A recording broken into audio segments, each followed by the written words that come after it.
अस्सलाम वालेकुम नाजरीन, आप देख रहे हैं गुलिस्तान न्यूज़। मैं हूं आपका मेज़बान इदरीस फलाही और प्रोग्राम अब तक के साथ मैं हूं हाजिर इस वक्त, और आपका ये साथ तकरीबन 1 घंटे का रहने वाला है। इस ख़ास प्रोग्राम में जम्मू कश्मीर से लेकर के मुल्की सतह तक और उसके अलावा आलमी सतह पर भी नज़र डालते हैं आज दिन भर क्या कुछ रहा, साथ ही जम्मू कश्मीर के मुख्तलिफ इलाकों के अंदर क्या कुछ मसाइल है, उन तमाम चीज़ों के हवाले से भी इस प्रोग्राम के ज़रिए से नश्र करने की कोशिश करते हैं ताकि अवामी मसाइल का इजाला हो सके। इस प्रोग्राम को आप ना सिर्फ अपनी टेलीविजन स्क्रीन पर बल्कि सोशल राब्ता साइट्स पर और अलग अलग सोशल मीडिया प्लेटफॉर्म्स पर भी, जिसमें यूट्यूब, फेसबुक, ट्विटर और दीगर जो भी एप्लीकेशन से इस वक्त बराह रास्त इस प्रोग्राम को देख सकते हैं। प्रोग्राम की शुरुआत करेंगे और शुरुआत दिल्ली से होगी क्योंकि मरकज़ है, और मरकज़ के अंदर आज परवाज़ों के हवाले से क्या कुछ अपडेट इस हवाले से आपको बता दें, जहां पर ये बड़ी खबर आपको बता रहे हैं, दिल्ली एयरपोर्ट पर मुतअद्दिद परवाजें आज मौसम की तब्दीली की वजह से मनसूख हुई हैं, कई ताखीर हुई हैं। और आपको बता दें, कम हद निगाह की वजह से 200 परवाजें ताखीर का शिकार भी हुई हैं। और ये जो अलग अलग फ़्लाइट्स हैं, जिसमें कंपनीज अलग अलग हैं, उनकी फ़्लाइट्स हैं जो आज ताखीर का शिकार हुई, जिसमें इंडिगो है, स्पाइस जेट है और एयर इंडिया की जो फ़्लाइट्स हैं वो ताखीर का शिकार हुए और उनकी जानिब से फिर ट्रैवल एडवाइजरी भी जारी की गई थी और फ्लाइट शेड्यूल में तब्दीली की गई है, ये एडवाइजरी में लिखा गया था। और मुसाफिरीन को अपडेटेड रहने के हवाले से भी अपील की गई थी। नाजरीन, आपको बता दें, जहां पर शदीद धुंध के बाइस आज दिल्ली के इंदिरा गांधी इंटरनेशनल एयरपोर्ट पर फ़ज़ाई आमदोरफ्त बुरी तरह मुतासिर हुई, जहां कम अज कम 128 परवाजें मनसूख, 8 परवाजों का रुख मोड़ दिया गया, जबकि तकरीबन 200 परवाजें ताखीर का शिकार हुई।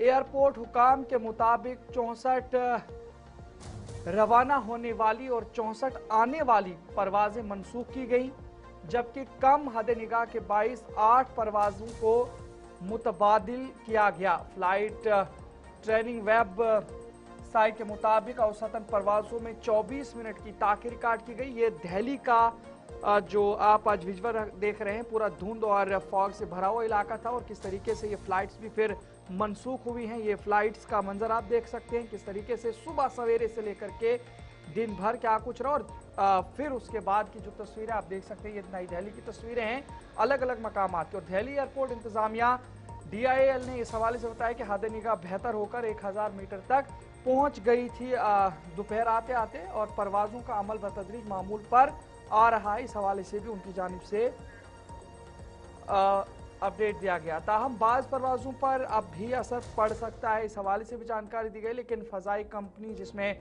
इंडिगो ने भी धुंध के बायस परवाजों की रफ्तार सुस्त होने और ताखिर का सामना होने की तस्दीक की है।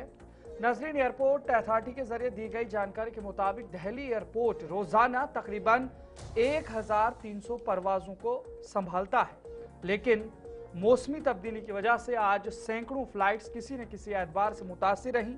ताहम दोपहर के बाद हुई रिपोर्ट्स के मुताबिक हद निगाह 100 से बढ़कर 1000 मीटर तक पहुंच गई थी, जिसके बाद कई परवाजों को हरी झंडी दिखाकर रवाना भी किया गया है। और अब इंतहाई कम हद निगाह के 22 हवाई अड्डों पर K3 हालात में परवाजों की आमदोरफ्त जारी है, जिसके सबब मुतअद्दिद परवाजें ताखीर का शिकार हो गई हैं, जबकि कुछ परवाजें मनसूख भी की गई हैं। फ़ज़ाई कंपनियों जिसमें इंडिगो, स्पाइस जेट और एयर इंडिया ने सफरी एडवाइजरी जारी करते हुए मुसाफिरों को परवाजों के अवकात में तब्दीली और मुमकिन ताखीर से आगाह किया है और मुसाफिरों को सफ़र से कबल अपनी परवाजों की ताज़ा सूरत हाल चेक करने का मशवरा दिया है। तो ताज़ा अपडेट क्या है, इस पर हम दिल्ली चलेंगे। दिल्ली से बराह रास्त इस वक्त हमारे साथ ताबिश कमाल जुड़ेंगे, उनसे पूरी जानकारी लेंगे कि क्या कुछ इस वक्त पूरे दिल्ली के अंदर सूरत हाल है और जो खासकर परवाज़ों का सिलसिला है उसके हवाले से क्या कुछ पूरा मामला है, इस हवाले से भी जानकारी लेंगे। थोड़ी देर में हमारे साथ ताबिश कमाल जुड़ेंगे और ताबिश कमाल जुड़ चुके हैं। बहुत बहुत इस्तकबाल ताबिश कमाल, आप इस वक्त हमारे साथ जुड़ चुके हैं। आपसे ये जानकारी लेने की कोशिश करूंगा, जिस तरीके से आज सुबह से ही सैकड़ों फ्लाइट्स कुछ तो ताखीर का शिकार हुई, कुछ मनसूख हुई हैं, लेकिन दिल्ली के अंदर मौसमी सूरत हाल क्या है पहले ये बताइएगा, उसके बाद इसके हवाले से भी आपसे अपडेट लेते हैं। दिल्ली का सूरत हाल आपको मैं बता दूं कि आज सुबह से ही दिल्ली के अंदर बहुत ज्यादा घना कोहरा था और आज जो एक्यूआई लेवल था यानी जो आज पॉल्यूशन लेवल था वो भी 500 के पार था। यानी जी, कोहरा और पॉल्यूशन मिलाकर के बहुत ज्यादा दिक्कतें दिल्ली की के जी, सामने आज खड़ी हुई जहां पर ट्रैफिक को लेकर के बहुत ज्यादा दिक्कत सामने आई। सबसे जी, पहली बात तो ये है कि सबसे ज्यादा जो प्रभावित रहा वो दिल्ली के अंदर रेल को अगर देखा जाए तो 100 से ज्यादा जो ट्रेन थी वो डाइवर्ट की गई या डिले हुई है या उनका रूट डाइवर्ट हुआ है या वो हुँ, लेट चल रही है। उसका सबसे बड़ी जो वजह बताई गई है नॉर्थ इंडिया में जिस तेजी के साथ में कोहरा हुआ है उसका सबसे बड़ी वजह ये रही। दूसरी तरफ अगर आपको दिल्ली का और सूरत हाल बताए तो आज दिल्ली के अंदर विजिबिलिटी पूरी तरह से जीरो हो चुकी थी और जीरो विजिबिलिटी की वजह से दिल्ली में जो ट्रैफिक था उस पर बहुत खासा असर हमें देखने के लिए मिला। सबसे ज्यादा जो दिक्कत आई है वो फ्लाइट्स को लेकर के आई है क्योंकि जी, airport Indira Gandhi international airport के टर्मिनल 1 2 3 की अगर बात कर ली जाए तो लगभग यहां से 224 फ्लाइट अब तक कैंसिल और डाइवर्ट की गई हैं या डिले हुई हैं जिसकी वजह से बहुत ज्यादा दिक्कत आई। खाली इंडिगो की अगर बात कर ली जाए तो 80 फ्लाइट इंडिगो की आज कैंसिल हुई है जिसकी सबसे बड़ी वजह जो मौसम था वो बताया गया कि मौसम की वजह से ये सब ज्यादा दिक्कतें आई हैं। जी, हालांकि एयरपोर्ट अथॉरिटी की तरफ से कहा गया कि अगर आप अपने घर से निकल रहे हैं तो सबसे पहले आप अपने टिकट की डिटेल्स चेक कर लें उसके बाद हुँ, आप निकले यानी जिस फ्लाइट से आप सफर करने वाले हैं उस फ्लाइट एविएशन कंपनी से बात कर लें और उसके बाद ही आप घर से निकले। साथ ही चूंकि आज कोहरे के साथ साथ जो मौसम के अंदर एक फुहार थी यानी धीमी धीमी एक जो बारिश कोहरे के रूप में पड़ रही थी उसकी वजह से बहुत ज्यादा दिल्ली के अंदर नमी हुई जिसकी वजह से जो पॉल्यूशन लेवल था वो बहुत ज्यादा डाउन आया। दिल्ली के अलग अलग इलाकों की अगर बात की जाए जहां कोहरा बहुत ज्यादा था वहीं पॉल्यूशन के इलाकों के अंदर 400 500 के करीब पहुंचा जिसका सीधा असर ये रहा कि पॉल्यूशन की वजह से आज बहुत ज्यादा दिक्कत हुई। एक तरफ तो दिल्ली की जो जनता है वो पहले से ही पॉल्यूशन की मार झेल रही है और आज कोहरा उससे कहीं ज्यादा था। और ये ताबिश जो हालात है ताबिश वक्त जिस तरह से आपने बात की, कोहरे की बात की, आपने दिल्ली के पोल्यूशन की बात की, लेकिन वहीं पर अगर बात करें, चाहे वो इंटरनेशनल सफ़र पर जाने वाले मुसाफिरीन हों या फिर डोमेस्टिक सफ़र करने वाले मुसाफिरीन हों, ये जो पूरा रेल का निज़ाम भी दरहम बरहम हो गया, फ्लाइट्स का निज़ाम दरहम बरहम हो गया, ट्रैफिक का जैम तो चलो दिल्ली में होता रहता है, लेकिन ये दो जो शोबे खास करें, रेलवे और एयर फ्लाइट्स और जो एयरपोर्ट है, इससे मुसाफिरीन के अंदर क्या कुछ हलचल देखने को मिली, क्या कुछ परेशानियां आई हैं, क्या कुछ खबर है? देखिए इदरीस ये बहुत बड़ी बात आपने कही है और ये जी, बहुत अहम सवाल भी है। आज जी, जिस वक्त ये तमाम दिक्कतें सामने आ रही थी हम्म, तो नई दिल्ली रेलवे स्टेशन की जो तस्वीरें आई हैं वहां पर हम्म, जो लोगों की भीड़ थी जो लोगों की परेशानियां थी जो दिक्कतें थी वो देखने वाली थी। हम्म, साथ ही एयरपोर्ट चूंकि हाल ही में हमने देखा कि इंडिगो की बहुत बड़े क्राइसिस रहे और उससे पहले से ही जो यात्री थे जो इंडिगो से सफर करने वाले लोग थे वो हम्म, पहले से ही उस क्राइसिस को झेल रहे थे।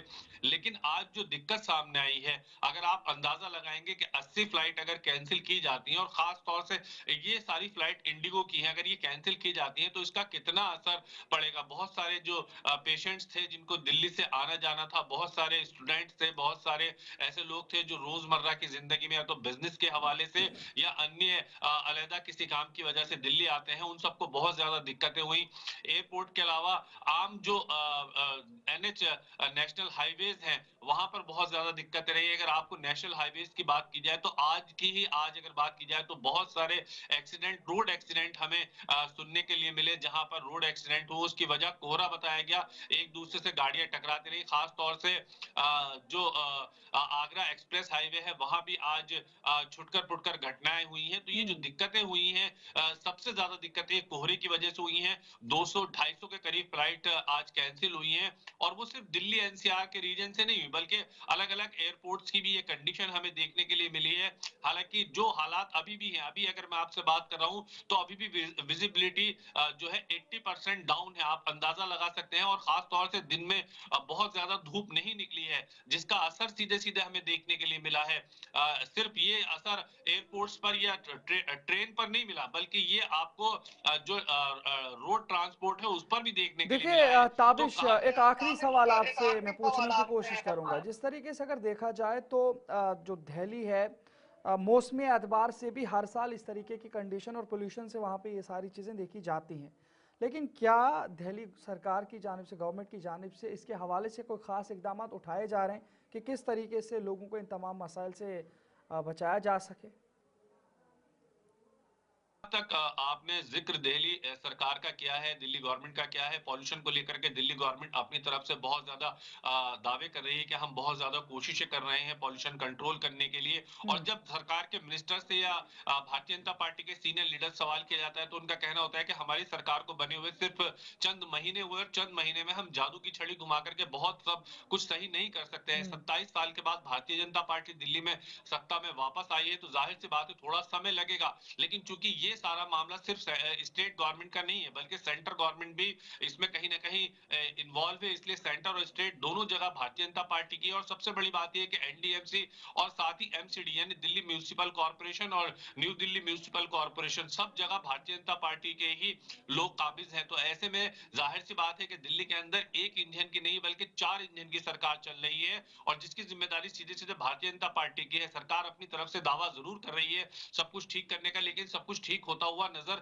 नहीं आ रहा है। कहा जाए तो दिल्ली के अंदर दिवाली से लेकर और अब तक पॉल्यूशन कंट्रोल करने के लिए बहुत कदम उठाए गए हैं। आज भी ग्रैब 4 के नियमों पर 2 नियम ऐसे हैं जो बहुत सख्ती से लागू करने के ऑर्डर दिए गए हैं, लेकिन उसके बावजूद भी जो पॉल्यूशन की कंडीशन है वो जस की तस बनी। बल्कि आज तो अगर बात की जाए इदरीस, पॉल्यूशन लेवल 500 के पार पहुंचा।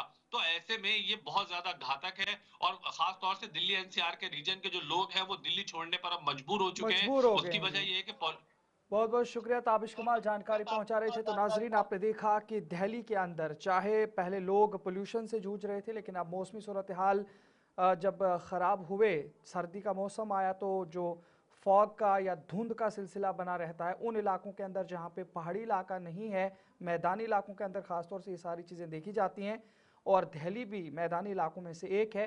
तो वहाँ पे धुंध का आना तो लाजमी है, लेकिन उसके बावजूद इलाके के अंदर जो हुकूमत है ताबिश कमाल के मुताबिक काम कर रही है, लेकिन वक्त ज़रूर लग सकता है। लेकिन इसके बीच में अगर बात करें तो दिल्ली के अंदर धुंध की वजह से आज परवाजें मनसूख हुई हैं। नजरीन, आगे बढ़ जाएंगे तो बात इस हवाले से भी करेंगे कि आज एसडीएम कोकरनाग ने भारी बर्फबारी और गैर महफूज सड़कों की सूरत हाल के पेश नज़र डक्सुम सिंथन टॉप छात्रु रोड और गौरन मार्गन टॉप रोड को बंद करने का हुक्म जारी किया। ये बर्फ आप देख सकते हैं, ताज़ा बर्फ पड़ी है इन इलाकों के अंदर और मौसमी सूरत हालात जम्मू कश्मीर के अंदर भी इस तरीके की ही देखी गई। खासकर जम्मू के अंदर बात करें तो यहाँ पे भी धुंध और कोहरा देखा गया। और आपको बता दें, अब कोकरनाग के अंदर जिस तरीके से सरकारी हुक्मनामा जारी हुआ, एडवाइजरी जारी हुई, उसके मुताबिक बर्फबारी की शदीद सूरत हाल गुज़श्ता रात को हुई और मौसमी पेशगोई के मुताबिक आने वाले दिनों में मजीद बर्फबारी का इम्कान है, जिसके बायस सड़कें गाड़ियों की आमदोरफ्त के लिए गैर महफूज हो गई हैं। हुक्म में कहा गया है अवामी हिफाजत के पेश नज़र डक्सुम सिंथन टॉप छात्रु रोड और गौरन मरगन टॉप रोड पर गाड़ियों की आमदोरफ्त बंद रहेगी जब तक बर्फ साफ करने के काम मुकम्मल न हों और रास्ते महफूज करार ना पाएं। इस मौका पर एसएचओ लारनू को हिदायत दी गई है कि वो मुकर्रर नाका पॉइंट्स पर सख्ती से रोड बंदिश पर अमल दरामद को यकीनी बनाएं और गैर मजाज गाड़ियों की आमदोरफ्त को रोकें। तमाम मुतल्लिका महकमों और आवाम से इस हवाले से दरख्वास्त की गई है कि इस हिदायत पर सख्ती से अमल करें और मनफी मौसमी हालात के दौरान अपनी हिफाजत को अवलीन तरजीह दे दें। आपको बता दें, जहाँ पर एक तरफ से ये जो डक्सुम और वायलू और किश्तवाड़ की जानिब जाने वाली ये जो नेशनल हाईवे 244 है, लेकिन वहीं पर बात करें तो श्रीनगर से लेह की ओर जाने वाली सड़क पर भी फिलहाल ट्रैफिक मुतासिर हुआ है और ट्रैफिक के लिए आमदोरफ्त के लिए सड़क बंद कर दी गई है क्योंकि ज़ौजिला के पास भी बर्फबारी आज ताज़ा हुई है। नजरें आगे बढ़ जाएंगे, वहीं पर आज जम्मू में सुबह से शदीद सर्दी ने मामूलाती ज़िंदगी को बुरी तरह मुतासिर कर दिया है। अला सुबह से ही घनी धुंध छाई हुई थी, जिसके बायस लोगों को शदीद मुश्किलात का सामना करना पड़ रहा है। मकामी बाशिंदों का इस हवाले से कहना है कि आज दिन भर सूरज की एक किरण भी नजर नहीं आई, जिसकी वजह से सर्दी की शिद्दत में मजीद इजाफा हो गया है। खासतौर पर यौमिया उजरत पर काम करने वाले मजदूरों के लिए हालात निहायत दुश्वार हो गए। शहरियों का कहना है कि इस कड़ाके की सर्दी में चाय ही वाहिद सहारा बनी हुई है और ये तस्वीरें आप देख सकते हैं अलग अलग ढाबों की जहाँ पे चाय फरोख्त हो रही है, जो किसी हद तक सर्दी से राहत फराहम करती है। लोगों ने आवाम को मशवरा दिया है कि बिला ज़रूरत घरों से बाहर ना निकलें। खास तौर पर 2 पहिया यानी मोटरसाइकिल, बाइक, स्कूटी वाले अफराद एहतियात बरतें और खुद को मुकम्मल तौर पर ढांप कर रखें ताकि खुश्क और शदीद सर्दी से महफूज रह सकें। मौसम की इस सूरत हाल के पेश नज़र शहरियों में तशवीश पाई जा रही है। क्या कुछ आज कहा है आपको सुनाते हैं।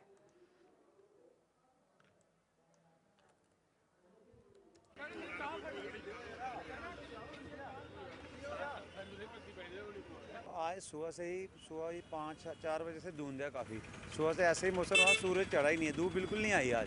सुबह से काफ़ी ठंड है, काफ़ी लोग रश भी है, लोग गर्म कपड़े डाल रहे हैं। आज काफ़ी बच्चे बच्चों को छुट्टियां पड़ी हैं, वो अपने घर में रह रहे हैं। स्कूल में छुट्टियां पड़नी चाहिए। अभी काफ़ी ठंड है छोटे बच्चों के लिए, खासकर बारिश जब तक नहीं सूखी ठंड पड़ रही उससे ज़्यादा लोग बीमार होते हैं, उससे काफ़ी बीमार होते हैं। उसकी वजह से लोग अभी देखो ना, जो काम वाला है उसने निकलना ही निकलना बाहर। जो काम करने जाता है घर से बाहर, कोई भी काम है, जैसे हम चाय बनाते हैं, कोई हर बंदा कोई ऑफिस में काम कर रहा है, कोई प्राइवेट सेक्टर में, कोई सरकारी है, उन्होंने घर से बाहर जाना ही जाना है। चाय बेसिकली एक ठंडी की एक गर्मी के लिए चाय लोग ज़्यादा यूज़ करते हैं। ऐसे तो बाकी गर्मी हो तो कोल्ड ड्रिंक वगैरह चलती है, इस समय चाय ही चलती है ज़्यादा। जो भी ऑफिस वाला सुबह से रश है, सुबह से चल रहा है। सर्दियों में रहता है 2-4 महीने ये होता है, सर्दियों में रश रहता है। पहली बात है, सर्दी का सीज़न है तो ऑब्वियसली ठंड तो ज़्यादा होगी, बट जैसे कि बारिश नहीं हुई है तो उस वजह से काफ़ी ज़्यादा ठंड का सामना करना पड़ रहा है, क्योंकि ये जिसको अपनी भाषा में बोलते हैं ये सूखी ठंड आ रही है। तो उसकी वजह से मतलब चाहे छोटा हो, बड़ा हो, बुज़ुर्ग हो, तो हर किसी को मतलब सर्दी, खांसी, ज़ुकाम का सामना तो करना पड़ रहा है। होती तो ये बेसिक है, बट अभी जैसे मैंने आपको पहले बताया कि बारिश वगैरह नहीं हो रही, उस वजह से काफ़ी दिक्कतों का ये सूखी खांसी हो रही है, फीवर आ रहा है। डॉक्टर्स के पास भी आप चले जाओ तो लंबा रश देखने को मिलता है, लंबी लाइंस लगी होती हैं। सेम आप देख रहे हैं चाय की दुकान पे, कोई भी निकलता है तो चाय देखता है तो उसको थोड़ी गर्मी फील होती है तो वो आ जाता है एक कप चाय प्याली पीने के लिए। बाकी ये है कि ठंडी के मौसम में जैसे आप गाड़ी से निकल रहे हैं, 2 व्हीलर से, स्पेशली 2 व्हीलर्स वालों को ध्यान रखना चाहिए। आप हेलमेट अपने साथ रखिए, एक तो आप रूल्स वायलेट नहीं करते, दूसरा आपका सर भी बचा हुआ रहता है। मफलर्स वगैरह लपेट के चलिए, हाथ में ग्लव्स रखिए। और रही बात छोटे बच्चों की, तो बच्चों को काफ़ी अभी तो छुट्टियां चल रही हैं काफ़ी टाइम से, तो ये इस बार अच्छा किया गवर्नमेंट ने कि डायरेक्टर स्कूल एजुकेशन ने कि उनको पहले से छुट्टियां डाल दी है, जिससे चलो वो कम से कम अपने आप को प्रिकॉशनरी मेजर उनके पेरेंट्स भी ले सकते हैं, फालतू का बाहर नहीं जाएंगे, स्कूल जाने की ज़रूरत नहीं पड़ेगी, घर पे रह के अपने आप को सेफ़ फील करवा सकते हैं। बाकी बुज़ुर्गों का भी खास ख्याल रखा जाए, क्योंकि सर्दी खांसी, क्योंकि अभी हमारे में ऐसा होता है कभी बुज़ुर्ग सुनते नहीं हैं, अपनी मनमर्जी वो भी करते हैं, तो उनको इन चीज़ों का ध्यान रखना चाहिए कि अभी ज़्यादा ठंड में बाहर ना निकलें, अपनी रज़ाई में, कंबल में ही बैठे रहें और अंदर बैठ के ठंड का मज़ा लें। बोला कि मैं तो इतना डर गया था कहीं कहीं एक्सीडेंट वगैरह का चांस ना बन जाए, तो अभी भी दिन को 2 बजे के बाद ही जाके कहीं सूरज निकला है। तो जहाँ तक मौसम का फॉरकास्टिंग है, इसमें और भी बता रहे हैं कि भाई आने वाले दिनों में और भी ये मौसम ख़राब होने वाला है। तो मैं आम जनता से, आम सभी लोगों से ये अपील करूँगा कि जब भी घर से निकले, पहले तो छोटे बच्चों को सुबह घर से बाहर निकाले नहीं, क्योंकि मौसम ठीक नहीं है। इवन बुजुर्गों के लिए जो जिनको बीपी की प्रॉब्लम है, कई बहुत सारे लोग ऐसे हैं जिनको कई किस्म की बीमारी, कई समस्या है, कैसे है, तो वो सभी लोग अपने आप को बचा के चले। बाकी एडमिनिस्ट्रेशन से मैं ये कहूँगा कि जैसे अभी स्कूल के छोटे बच्चों को आपने जो वेकेशन है, विंटर वेकेशन जल्दी डाल दी है, तो ये अकॉर्डिंग टू मौसम डालें कि जब कोई फोरकास्टिंग ऐसी आए कि भाई ये जो इस पीरियड में ये जो वेदर की कंडीशन है ज़्यादा ख़राब रहेगी, तो उसमें डालें। अगर मैं रिक्वेस्ट करूँगा कि अगर वेदर की पोजीशन यही रहती है तो ये इन वेकेशंस को एक्सटेंड करें, डोडी तक ले जाएं, ताकि लोग बीमारी से बच सकें, जो हमारे छोटे बच्चे हैं। नाज़रीन, ब्रेक के बाद आपका बहुत बहुत इस्तकबाल है। आगे बढ़ जाएंगे तो बात उस मामले के हवाले से भी करेंगे जो गुज़श्ता कई रोज़ से सरगर्म है, ना सिर्फ जम्मू कश्मीर के अंदर बल्कि पूरे मुल्क के अंदर, क्योंकि मामला तो जम्मू कश्मीर का है, लेकिन जम्मू कश्मीर से बाहर कई रियासतों के अंदर जम्मू कश्मीर के कश्मीरी शाल फरोशों के साथ धमकियाना अंदाज जारी है। और इस हवाले से आपको बता दें, हिमाचल में कश्मीरी शाल फरोशों को धमकियों का जो सिलसिला है उस हवाले से कहा गया है कि वो जारी है, धमकियों का सामना करना पड़ रहा है। कश्मीरी ताजरों के खिलाफ हिरासानी का 17वां वाकया भी देखने को मिला है और शाल फरोश अदम तहफ़्फ़ुज़ का शिकार हैं। हुकूमत से मुदाखलत की अपील की गई है। जिस तरीके से दाखिला वजारत की जानिब से इस पर जो है कड़े इक़दाम भी उठाए गए और उत्तराखंड के अंदर इस हवाले से बाकायदा इस मामले को संजीदगी से लेकर इस पूरे मामले की तहकीकात भी की गई है, कई सारे लोग गिरफ्तार भी हुए। लेकिन हिमाचल से अभी तक इस हवाले से कोई इस तरीके की इत्तला नहीं मौसूल हुई कि इस तरीके के जो भी अनासिर हैं उन पर किसी किस्म का शिकंजा कसा गया और शरपसंद अनासिर के खिलाफ अब इन शाल फरोशों की जानिब से कार्रवाई का मुतालबा किया गया है। इसलिए आपको बता दें, जहां पर हिमाचल प्रदेश के मुख्तलिफ इलाकों में गुज़श्ता 25 से 30 बरसों से कारोबार करने वाले दर्जनों कश्मीरी शाल फरोशों को शरपसंद अनासिर की जानिब से हिरासानी, तशद्दुद और रियासत छोड़ने की खुली धमकियां दी जा रही हैं। इस हवाले से इतलात मौसूल हो रही है। ये जो तस्वीरें आप देख रहे हैं उनकी जुबानी सुन रहे हैं कि इस तरीके से उनके साथ वहाँ पे किया जा रहा है। रवा बरसी कश्मीरी ताजरों को निशाना बनाने का 17वां अब तक का वाक़या बताया जा रहा है। मुतासर ताजरों के मुताबिक उन्हें शाल फरोख्त करने से रोका जा रहा है, सामान तोड़ा गया, मोबाइल फ़ोन छीन कर तोड़ दिए गए और वीडियो बनाने पर हमले किए गए। इस हवाले से भी उनकी जानिब से इतला दी गई। मकान मालिकान पर भी दबाव डाला जा रहा है कि वो कश्मीरी ताजरों को मकानात खाली करवाएं। शाल फरोशों का कहना है कि उनके पास तमाम दुरुस्त शनाख्ती दस्तावेजात और पुलिस वेरिफिकेशन मौजूद है। इसके बावजूद उन्हें रोजगार से महरूम करने की कोशिश की जा रही है। कई दहाइयों से मकामी मईशत का हिस्सा रहने वाले ये ताजिर इस वक्त खौफ और अदम तहफ़्फ़ुज़ का शिकार हैं।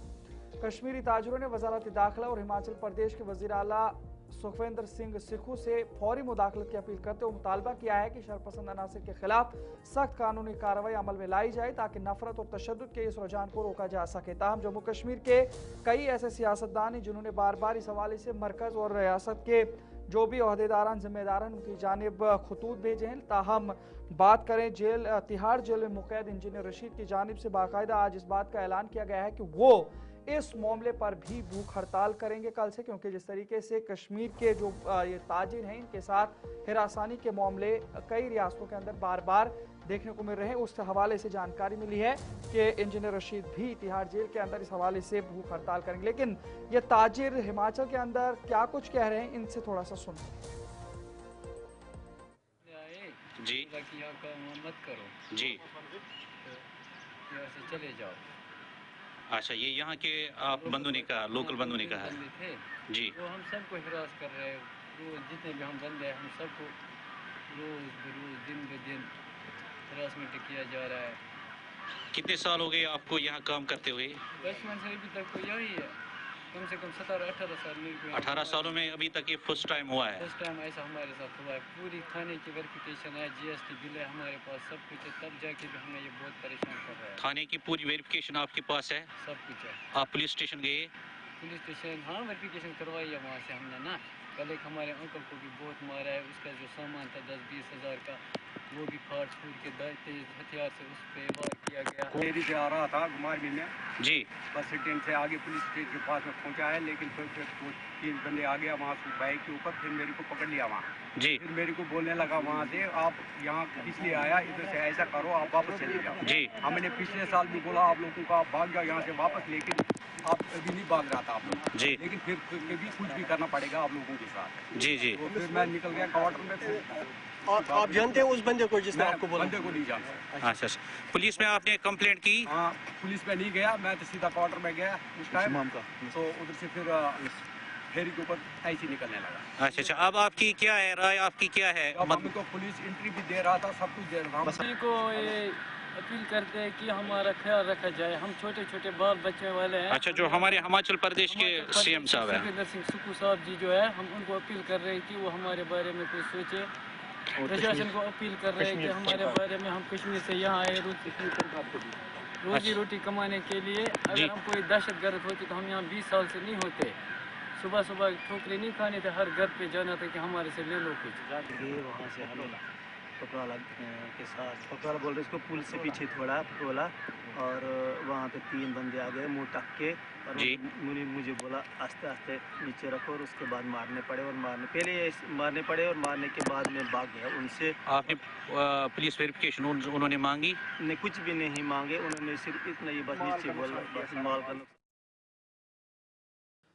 तो नाजरीन आगे बढ़ जाएंगे तो जम्मू कश्मीर के अंदर बेरोजगारी का जब मसला सामने निकल करके आता है तो जम्मू कश्मीर के अंदर इस हवाले से काफ़ी सारे इंकिशाफात सामने आते हैं। लेकिन आज एक नया इंकिशाफ देखने को मिला। जम्मू कश्मीर में बेरोजगारी पर नया इंकिशाफ रिपोर्ट के जरिए से देखने को मिल रहा है, जिसमें बताया यह गया रिपोर्ट में कि 7,000 से ज़ायद तरबियत याफ्ता डेंटल सर्जन बेरोजगार, और ये रिपोर्ट ये डेंटल सर्जन एसोसिएशन की जानिब से पेश की गई है।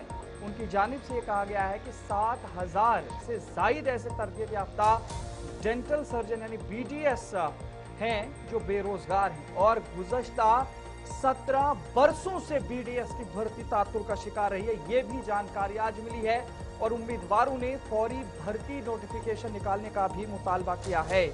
नाज़रीन, आपको बता दें, जहां पर जम्मू कश्मीर के अंदर बेरोजगारी के हवाले से बात करें तो जम्मू कश्मीर में जहां दीगर महकमाजात के अंदर भी पीक पर इस हवाले से बेरोजगारी, लेकिन वहीं पर जम्मू कश्मीर में गुज़श्ता 17 बरसों से बैचलर ऑफ डेंटल सर्जरी यानी बीडीएस ग्रेजुएट्स की सरकारी भर्ती मुकम्मल तौर पर तातुर का शिकार है, जिसके बाइस 7,000 से जायद तरबियत याफ्ता डेंटल सर्जन बेरोजगार हैं। डेंटल सर्जन एसोसिएशन के मुताबिक 2008 के बाद से एक भी बीडीएस ग्रेजुएट को सरकारी मुलाजमत नहीं दी गई, जबकि 1000 से जायद उम्मीदवार उम्र की हद अबूर कर चुके हैं। और हैरानकुन तौर पर एक तरफ तरबियत याफ्ता डेंटल सर्जन बेरोजगार हैं तो दूसरी जानिब सरकारी अस्पतालों में डेंटल सर्जनों की शदीद किल्लत भी है। महकमा सेहत की जानिब से नए ओहदों की तजावीज़ पेश की गई हैं, ताहम फाइनेंस और प्लानिंग महकमों की मंजूरी न मिलने के बायस मामला इर्तवा का शिकार है। 500 मुतासरा उम्मीदवारों ने हुकूमत से फौरी भर्ती नोटिफिकेशन जारी करने और उम्र की हद में खुसूसी रियायत देने का मुतालबा किया है।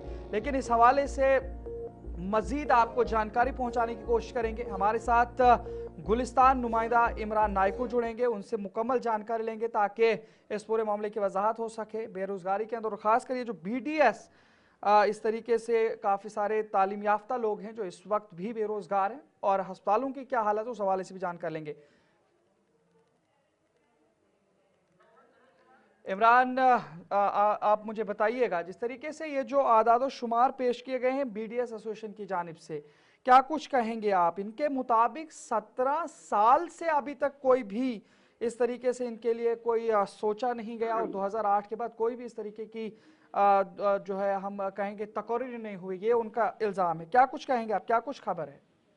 देखिए इदरीस, जम्मू कश्मीर में 7,000 से जायद तरबियत याफ्ता डेंटल सर्जन आज भी बेरोजगार हैं जी, क्योंकि सरकारी भर्तियां 2008 से बंद हैं। और अगर देखा जाए तो पिछले 17 सालों में हजारों नौजवान बीडीएस की डिग्री हासिल कर चुके हैं, मगर एक भी ग्रेजुएट को सरकारी नौकरी नहीं मिली। और इस दौरान कई लोग की जो उम्र की जो लिमिट है वो हद अबूर कर चुके हैं और मजीद 300 हर साल अहल नहीं रहते। दूसरी तरफ सरकारी अस्पतालों में डेंटल सर्जन्स की कमी है, कई यूनिट्स बंद है या नॉन स्पेशलिस्ट अमले से चल रहे हैं और इसीलिए एक्सपर्ट्स का मानना है कि इससे दी और दूर दराज इलाकों में दांतों की देखभाल मुतासर हुई है। और अगर देखा जाए तो महकमा सेहत ने कई बार नई असामियों के कयाम की तजावीज भेजी है, मगर फाइनेंस और प्लानिंग डिपार्टमेंट की मंजूरी नहीं मिली। और हालिया तजावीज में 543 नई पोस्ट शामिल है, जिनमें कश्मीर के लिए 280 और जम्मू के लिए 263 शामिल है जी। और इसीलिए डेंटल ग्रेजुएट्स का मुतालबा है कि पूरी भर्तियां की जाए और उम्र की हद में नरमी दी जाए ताकि वो सरकारी मुलाजमत के अहल हो सके। आपको याद होगा कि 2024 में नेशनल कॉन्फ्रेंस ने जब इलेक्शन मैनिफेस्टो जारी किया था तो उस इलेक्शन मैनिफेस्टो में नेशनल कॉन्फ्रेंस ने 1 लाख नौजवानों को रोजगार देने का वादा भी किया था। और उस 1 लाख के साथ साथ जो नेशनल कॉन्फ्रेंस के मैनिफेस्टो में 12 गारंटीज का जिक्र किया गया था जी। उन 12 गारंटीज में डेंटल सर्जन्स की बात हुई थी और अपने मैनिफेस्टो में नेशनल कॉन्फ्रेंस ने ये भी लिखा था और इसमें उन्होंने आज भी अगर देखेंगे उनका जो ऑफिशियल ट्वीटर हैंडल है उस पे नेशनल कॉन्फ्रेंस का फ्लैग है और उसमें लिखा हुआ है कि we will guarantee the time bound recruitment of dental surgeon addressing a decade long pending issue.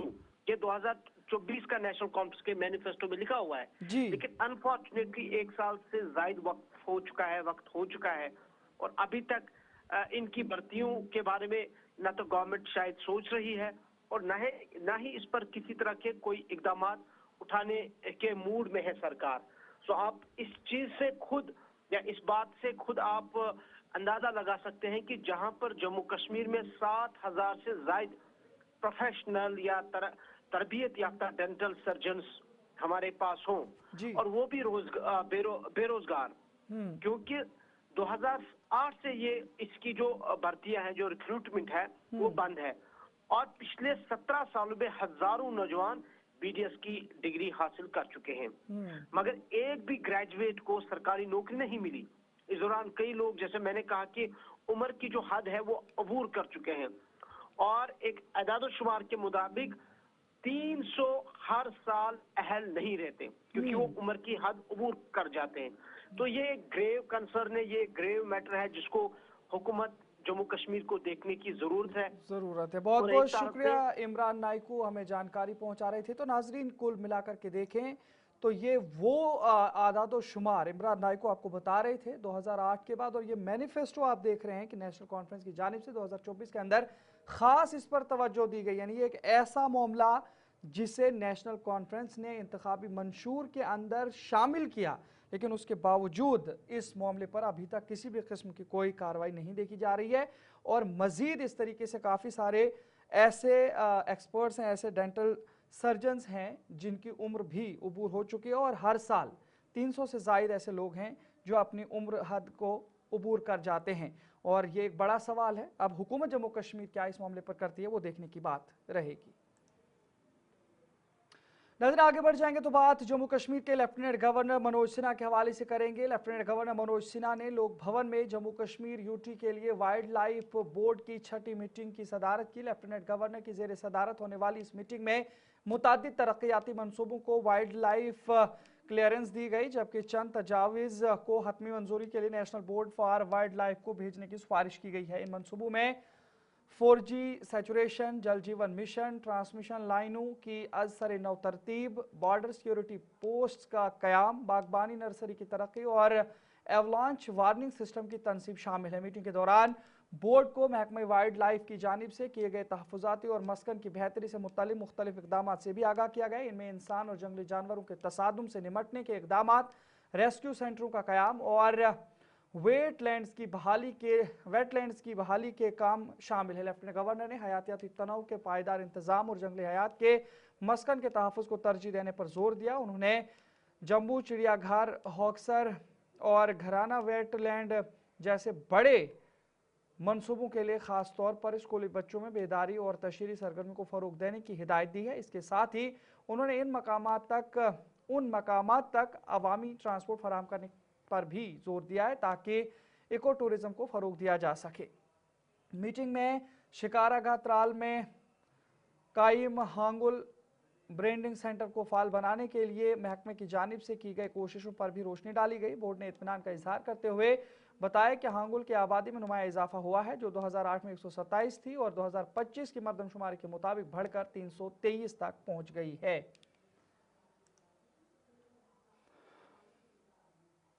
नजर आगे बढ़ जाएंगे, वहीं पर बात करेंगे जम्मू के हवाले से भी। नए साल 2026 की तकरीबात से पहले जम्मू ट्रैफिक पुलिस ने एक तफसीली ट्रैफिक रहनुमाई जारी की है ताकि अवामी हिफाजत को यकीनी बनाया जा सके और शहर में गाड़ियों की रवानी को हमवार रखा जा सके। खासतौर पर 31 दिसंबर 2025 की रात और 1 जनवरी 2026 की सुबह के दौरान रहनुमाई के मुताबिक नए साल की तकरीबात में जम्मू के कई अहम मकामात पर बड़ी अवामी शिरकत मुतवक्का है, जिनमें वे mall, Asia hotel, Jammu club, Amar Singh club, KC residency, Bagh Bahu hotel, Radisson Blu, Fortune Riviera hotel, Vivanta, Gol market और दीगर अहम मकामात शामिल। जम्मू ट्रैफिक पुलिस ने आवाम से दरख्वास्त की है कि वो अपनी गाड़ियां सिर्फ मुकर्ररा या करीबी पार्क के मकामात पर पार्क करें। सड़क के किनारे या किसी गैर मजा जगहों पर पार्किंग से ट्रैफिक में रुकावट और आवाम को मुश्किलात का सामना हो सकता है, इसलिए इससे गुरेज करने की हिदायत दी गई है।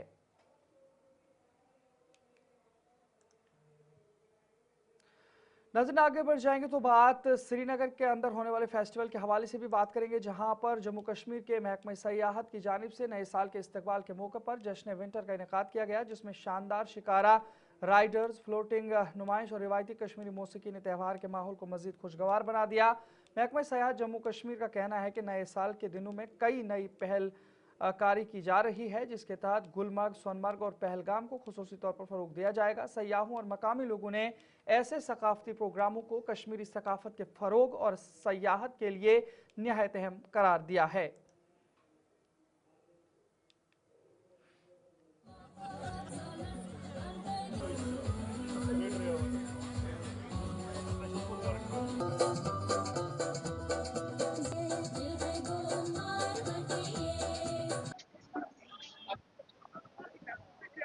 कहते हैं एक रेस को जीतने के लिए पहला कदम बहुत इंपॉर्टेंट है लेना, और मुझे लगता है वही चीज़ हमारे जो वजीर आला है वो कर रहे हैं। ये जश्न वंदा एक स्टार्ट है। मुझे लगता है हमें हर एक इवेंट को सेलिब्रेट करना चाहिए। वही आज चीज़ है, जिस तरीके से यहाँ स्टॉल्स लगे हैं और हर एक स्टेक होल्डर इसमें, अगर आप देखेंगे house boat association, hoteliers association, shikara association, हर कोई इसका एक जुड़ा हुआ है इसके साथ। हर कोई चाहता है कि जो यहाँ बाहर के टूरिस्ट आए उनको एक अच्छा एटमॉस्फेयर मिले, हर एक चीज़ एक वन स्टॉप जगह मिले जहाँ हर एक चीज़ उनको मिले, और वही कोशिश की है डायरेक्टरेट ऑफ टूरिज्म ने। मुबारकबाद देना चाहता हूँ चीफ मिनिस्टर साहब को, डायरेक्टरेट ऑफ टूरिज्म को, और खासकर फारूक। काफ़ी हम इवेंट्स इस बार करने जा रहे हैं। पहले मैं ये कहूँगा I am grateful to my honourable chief minister, और उसकी जो है सारी कैबिनेट को काफ़ी कोशिश कर रहे हैं। चीफ मिनिस्टर साहब खुद गए, एज टूरिज्म मिनिस्टर भी हैं वो वेस्ट बंगाल भी गए, गुजरात गए, दिल्ली गए, और काफ़ी यहाँ जो है काफ़ी यहाँ एसोसिएशंस ने कॉन्फ्रेंस की। उससे ये हो गया कि रिजल्ट्स आप देख रहे हैं। अभी कल गुलमर्ग में देखे होंगे रिजल्ट्स की गंडोला में कितनी बड़ी लाइन है। अल्लाह का करम है। हम चाहते हैं कि टूरिज्म फिर से रिवाइव हो। इस बार हम काफ़ी गुलमर्ग की मैं बात करूँगा, काफ़ी हम इवेंट्स करने जा रहे हैं, जिसमें खेलो इंडिया है, नेशनल विंटर गेम्स हैं, जूनियर नेशनल स्कीइंग चैंपियनशिप है, स्कीइंग जो स्नो बोर्डिंग के कंपटीशंस हैं, आइस स्केटिंग के हम जो है ऑर्गेनाइज कर रहे हैं इवेंट्स, और काफ़ी कुछ हो रहा है। मुझे उम्मीद है कि under the dynamic leadership of our honourable chief minister हम पूरी तरह से टूरिज्म को रिवाइव करें। जो हमारी टास्क है इस वक्त जो है, once I joined as director tourism Kashmir, it was a bit challenging. So within short period of time I think अल्लाह की मेहरबानी भी है, इन टाइम बर्फ हुई, बट दैट डजंट मीन कि हम लोग जो है आइडल बैठेंगे। We have to strive for the best.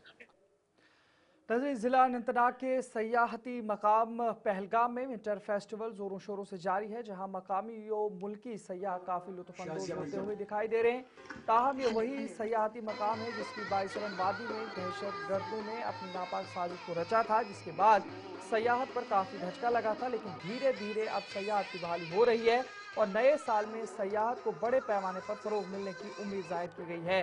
तहाँ पहलगाम डेवलपमेंट अथॉरिटी के CEO हिलाल अहमद की जानिब से सयाहों को पहलगाम और वादी के खूबसूरत सयाहती मकामात का दौरा करने की दावत दी गई है।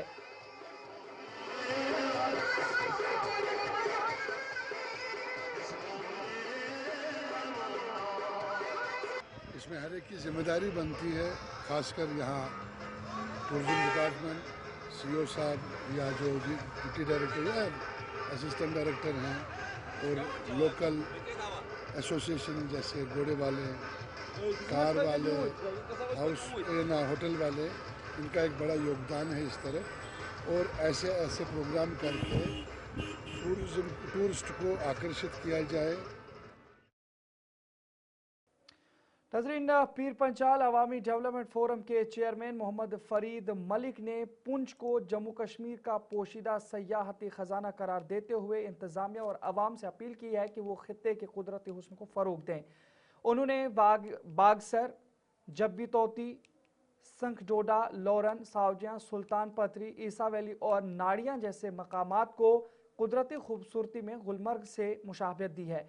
मोहम्मद फरीद मलिक ने कहा कि पुंछ पुरअमन सयाहत, मुहिम जोई और फितरी हुस्न का मिसाली मरकज़ है। ज़रूरत इस बात की है कि मिलकर इस खित्ते को कौमी और आलमी सतह पर उजागर किया जाए ताकि ज़्यादा से ज़्यादा सयाह वहाँ का रुख कर सकें। इस वक्त हम खित्ता पीर पंजाल की तारीखी जगह संखडोडा टॉप पे हैं, जहाँ पर आप देख रहे हैं कि कुछ दिन पहले यहाँ पर बर्फ पड़ी और बहुत अच्छा लगा। इस साल जबकि ज़्यादातर मौसम जो है वो धूप का रहा, लेकिन कुछ दिन पहले थोड़ी बर्फ पड़ने से इस इलाके में यहाँ की आवाम ने जो आस पड़ोस है राहत की सांस ली। और मैं समझता हूँ कि अभी तो मौसम सरमा जो है वो चल रहा है और आगे भी बर्फ़ इंशाल्लाह होगी। यहाँ पर जो संखडोडा है ये खित्ता पीर पंजाल की मशहूर जगह है। यहाँ पर आप देखोगे कि चारों तरफ बर्फ़ ही बर्फ़ है। और इसके साथ यहाँ पर हमारी बदकिस्मती ये है कि जम्मू कश्मीर के अंदर जो है वो ज़्यादातर लोग जो है बाहर से सैर करने जाते हैं, लेकिन यहाँ पर इस तरफ लोग नहीं आते। हमारी इस जगह की जो है वो हमारी गवर्नमेंट जो है वो प्रायोरिटी नहीं देती हमारे मेहमानों को यहाँ नहीं। मेरी आज गुजारिश है कि यहाँ पर ख़ास करके संखडोडा, जब्बी तोती, पाकसर जब्बी तोती और उसके बाद लोरन सावजिया, ये इलाके बहुत खूबसूरत है, अपने आप में खूबसूरती है इनकी, आप देखेंगे। लेकिन यहाँ पर सैलानियों का, हमारे जो मेहमान बाहर से आते हैं, इस तरफ जो है वो तवज्जो कम दी जाती है। और यहाँ पर रोड देखेंगे इतनी बेहतरीन हमारी बिहारों ने बनाई है। आप जब पुंछ से या मंडी से आएंगे इस तरफ संगडोडा टाप पे तो बहुत अच्छा लगता है। तो मैं समझता हूँ कि आज का यहाँ पर हमारा आना ये एक बहुत बड़ी खुशी की बात है, क्योंकि बर्फ़ जो है ये भी अल्लाह की नेमत है। और हम दुआ करेंगे कि अल्लाह ताला और ज़्यादा बर्फ़ दे, ताकि हमारे लोगों का जो फसल है वो आसानी से ज़्यादा से ज़्यादा जो है वो रब ताला फसल को जो है वो दे सके। तो यही हमारी आज का यहाँ पर आना एक थोड़ा सा एक टूर। मेरे साथी हैं, आप देख रहे होंगे इस तरफ मेरे बहुत प्यारे साथी हैं यहाँ पर, खेला डांगरी के रहने वाले सलीम साहब और बाकी साथी। नाज़रीन आगे बढ़ जाएंगे तो बात जिला पुंछ की ही करेंगे। जिला पुंछ की तहसील मंडी के तालीमी जोन यानी सीईओ जोन में गुज़श्ता 2 बरस से जोनल एजुकेशन ऑफिसर यानी सीईओ की असामी खाली पड़ी हुई है, जिसके बायस न सिर्फ असातिज़ा बल्कि मकामी अवाम में भी शदीद तशवीश पाई जा रही है। नाज़रीन आपको बता दें, जहाँ पर जोन में मुस्तकिल अफसर की अदम तैनाती से तालीमी नज़्म व नस्क बुरी तरह मुतासिर हो रहा है और रोज़मर्रा तालीमी उमूर में मुसलसल रुकावटें दरपेश हैं। इस सिलसिले में समाजी कारकुन चौधरी तारिक महमूद और टीचर जॉइंट एक्शन कमेटी के चेयरमैन शमीमुल हसन अंसारी ने अपने मुश्तरका बयान में कहा कि जोनल एजुकेशन ऑफिसर की असामी खाली होने से असातिज़ा के इंतज़ामी, तदरीसी और दफ्तरी मसाइल में मुसलसल इजाफा हो रहा है, जिसका बराह रास्त असर तलबा की तालीम पर भी पड़ रहा है। समाजी कारकुनान और असातिज़ा ने आला हुकाम से पुरजोर अपील की है कि तालीमी जोन मंडी में फौरी तौर पर जोनल एजुकेशन ऑफिसर की मुस्तकिल तैनाती अमल में लाई जाए, ताकि निज़ाम तालीम को दरपेश मसाइल का बर वक्त हल मुमकिन हो सके और असातिज़ा को आए रोज़ पेश आने वाली मुश्किलात से निजात मिल सके। किसी भी कौम को अगर ख़त्म करना हो, उसकी जड़ें अगर ख़त्म करनी हो, तो उस कौम की एजुकेशन को कमज़ोर किया जाए अगर, तो वो कमज़ोर हो जाती है। मंडी हमारा जोनल एजुकेशन ऑफिस जो है पिछले 3 साल से खुला तो है, लेकिन कोई भी वहाँ पे मतलब अपना ZDO जो साहब जो हैं वो कुर्सी पे टिक नहीं रहे हैं। आज अगर कोई मुझे ये कहे कि यहाँ पे अनवर खान साहब जो हैं हमारे इंचार्ज अपना ZDO हैं, वो बहुत बड़े एजुकेशनिस्ट हैं, मैं उनकी बड़ी इज्जत करता हूँ दिल से, लायक आदमी है और एजुकेशन डिपार्टमेंट में अनवर खान साहब का एक नाम है। लेकिन इसका ये मसला नहीं है, इससे मसला ये नहीं हल हो जाएगा कि खाली कोई फाइल आएगी, अनवर खान साहब उस पर साइन करेगा तो मसला हल होगा। गवर्नर इंतज़ामिया से और रियासती सरकार से ये अपील करूँगा कि ये एक अहम मुद्दा है हमारा, जोनल एजुकेशन ऑफिसर को मंडी में जल्द अज जल्द तैनात करके इस गरीब आवाम के साथ इंसाफ किया जाए। इस वक्त तक हम देख रहे हैं कि बाकी डिस्ट्रिक्ट्स में जो है वो ZDOs की पोस्ट को फिल किया गया है, लेकिन मंडी में अभी तक जो है पिछले 2-2.5 बल्कि 3 साल से मैं कहूँगा ZDO की पोस्ट जो है वो खाली है। इस सिलसिले में हमने घर से हुकूमत के आला ओहदेदारान तक बात पहुँचाने की कोशिश की है, लेकिन मंडी को हमेशा मैं देख रहा हूँ कि इग्नोर ही किया जा रहा है। मंडी जो कि एक नाज़रीन आगे बढ़ जाएंगे, वहीं पर बात हंदवाड़ा के हवाले से भी करेंगे, जहां पर हंदवाड़ा पुलिस ने पुलिस पोस्ट मागाम में पुलिस कम्युनिटी पार्टनरशिप ग्रुप का इजलास मुनाकिद किया, जिसका मकसद पुलिस और आवाम के दरमियान ताउन को मजबूत बनाना और मकामी मसाइल का हल तलाश करना था। इस मौके पर senior superintendent of police Handwara Sahil Sangal IPS ने बतौर मेहमान खुसूसी शिरकत की। उन्होंने आवाम को यकीन दिलाया कि उनके जायज़ मसाइल को ज़िले इंतज़ामिया के साथ उठाया जाएगा। SSP ने मंशियात के खिलाफ ज़ीरो टॉलरेंस पॉलिसी का इयादा करते हुए कहा कि मंशियात के कारोबार से हासिल की गई तमाम जायदादें कानून के मुताबिक जब्त की जाएंगी। उन्होंने मंशियात और साइबर जराइम के खिलाफ जारी कार्रवाई का भी जिक्र किया। इजलास के दौरान SSP हंदवाड़ा ने मुस्तहिक खानदानों में सिलाई मशीनें और तलबा में तालीमी सामान तकसीम किया। तवारीख का ये आज पहला फैसला है, जब से हम भी बड़े हैं 70 सालों से ये पहली बार है जब ये ऐसा प्रोग्राम पुलिस की तरफ से हुआ है और लोगों ने अपने मसाइल यहाँ पर उठाए।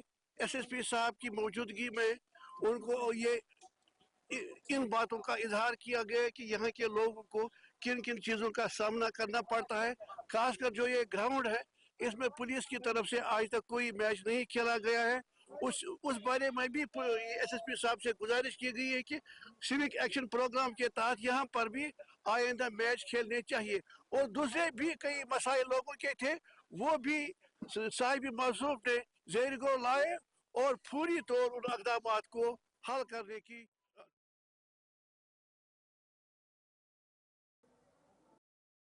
ये बहुत अच्छा स्टेप है। गरीब लोगों के बच्चों में उनको बैग तकसीम किए गए, सिलाई मशीन तकसीम किए गए, ये बहुत अच्छा स्टेप है। हम इसकी वेलकम करते हैं। हाँ, हमने लाए हैं वेरिफिकेशन का मसला, हमने लाया एसपी साहब के ज़ेर को।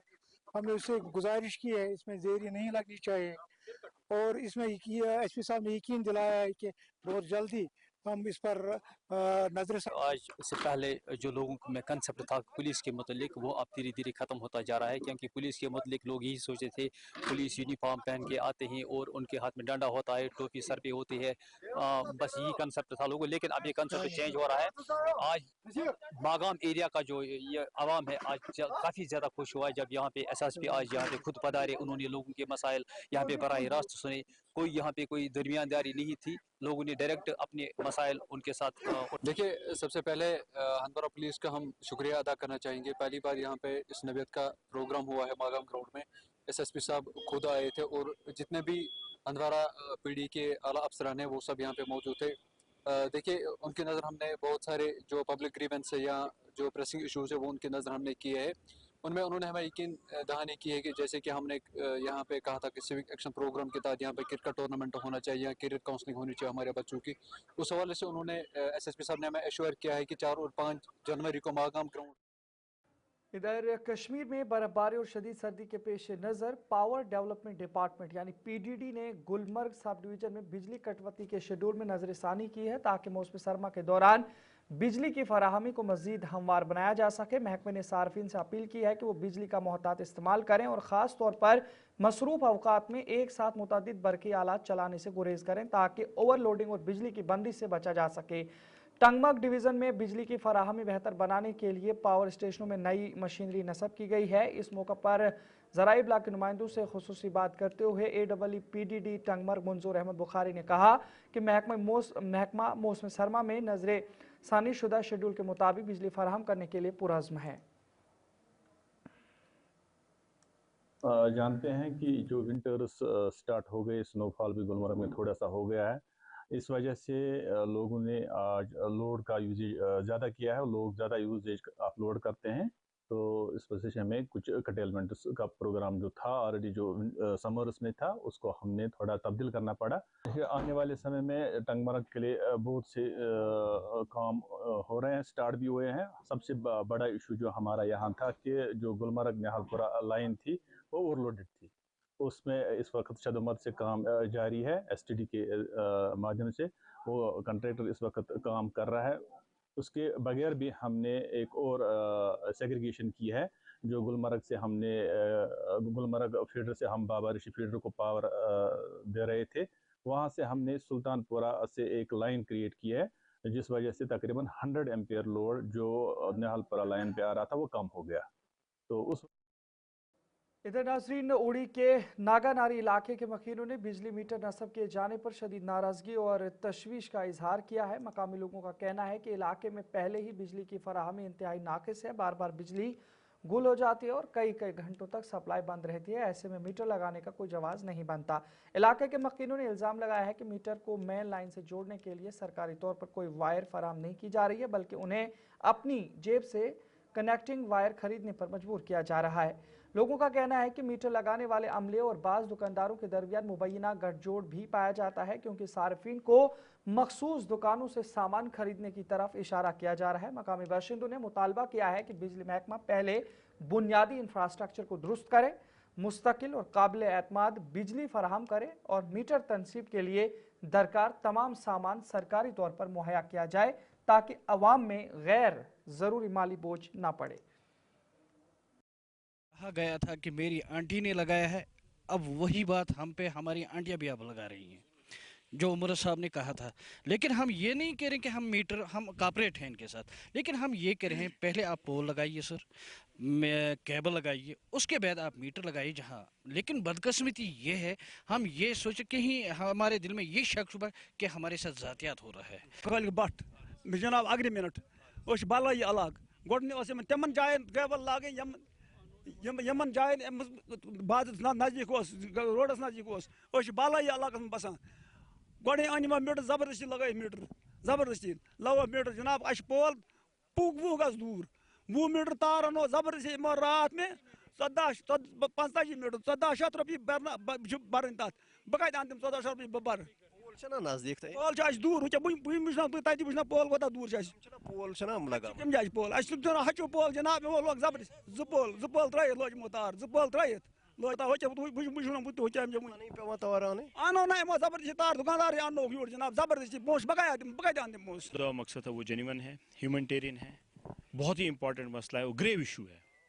इशू ये है कि यहाँ पे मीटर्स लगाए जा रहे हैं, जो सरकार इस वक्त कह रही है कि हमें इलेक्ट्रिसिटी देनी है, इंफ्रास्ट्रक्चर बनाना है, पहले वो कहीं इंफ्रास्ट्रक्चर है ही नहीं, ना कहीं पोल है ना कहीं तारें हैं, लेकिन स्टिल दे आर कमिंग और वहाँ पे मीटर्स इंस्टॉल कर रहे हैं।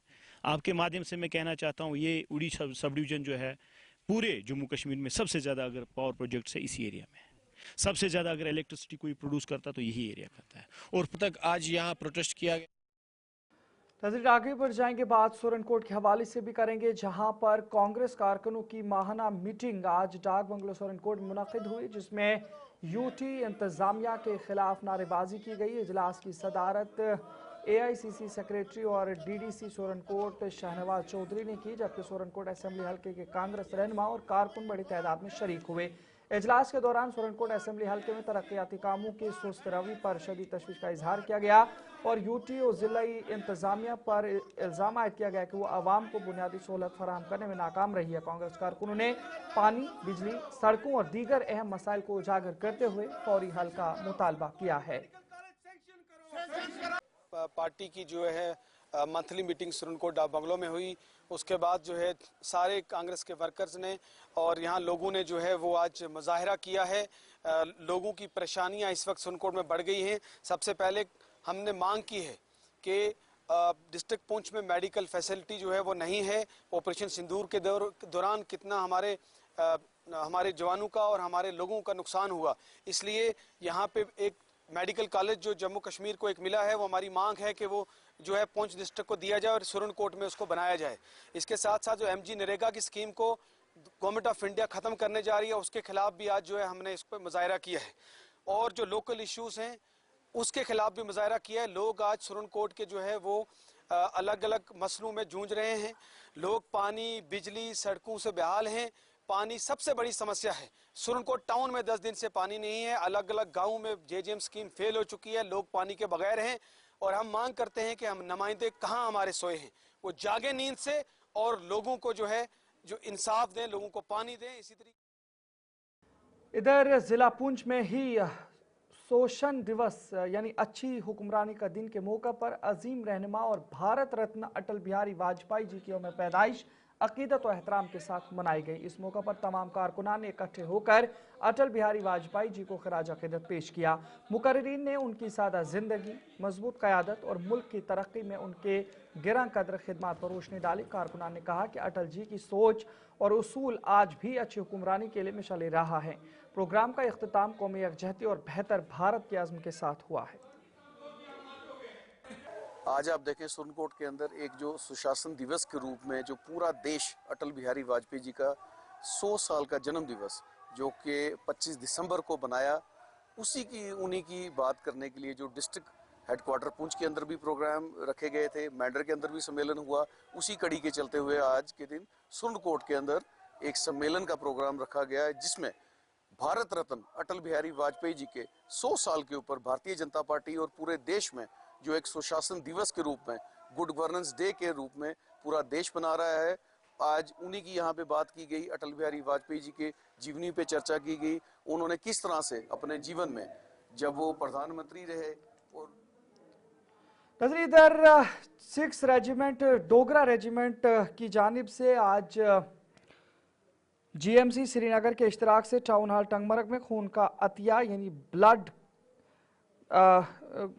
ब्लड कैंप का इनेकाद किया गया और मकामी अफराद, रजाकार और फौजी जवानों ने जोश व खरोश से शामिल हुए और इंसानी ज़िंदगी बचाने के लिए खून का अतिया पेश किया। तकरीब में 30 से 40 यूनिट्स खून जमा हुए और शुरका ने नौजवानों से अपील की कि वो इस नेक मकसद में बढ़ चढ़ कर हिस्सा लें।